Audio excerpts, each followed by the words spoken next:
Week 1, Rhetoric Level. There's an old saying, those who cannot remember the past are condemned to repeat it. If you look at the end of the first Tapestry of Grace Week plan, you'll find a green supplement section. It asks and answers the question, why study history? Christians believe, in a way that other people do not, that history matters. You see, to the atheist, history is just a series of accidents and coincidences that somehow got us this far. To the Buddhist or Hindu, history is an illusion to be transcended.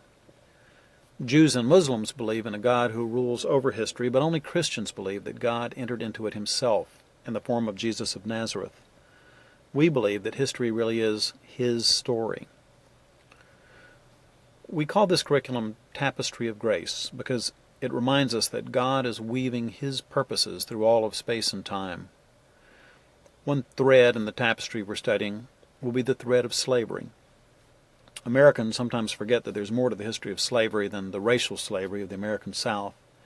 Slavery didn't begin at Jamestown and end with the Emancipation Proclamation.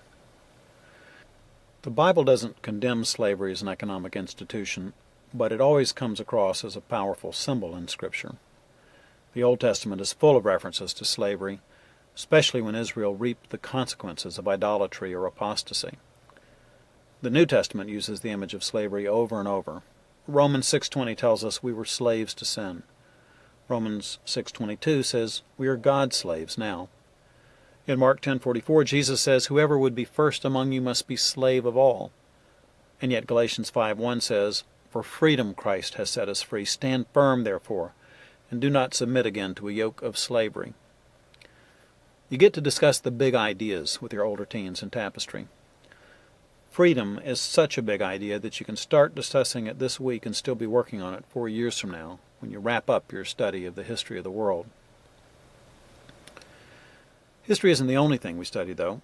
If your family is following Tapestry's literature track, your teens should be reading some actual Egyptian poems. Some of these are surprisingly good. One of my favorites is on page 25 of the ancient Egyptian literature text. I think I'll go home and lie very still, feigning terminal illness. Then the neighbors will all troop over to stare, my love perhaps among them. Hal shall smile while the specialists snarl in their teeth. She knows perfectly well what ails me. This little poem has become a favorite around our house. When things get rough, my wife will look over at me and say, I think I'll go home and lie very still. Ask your kids to read it for you. It's on page 25. Ask them if they've ever felt like that.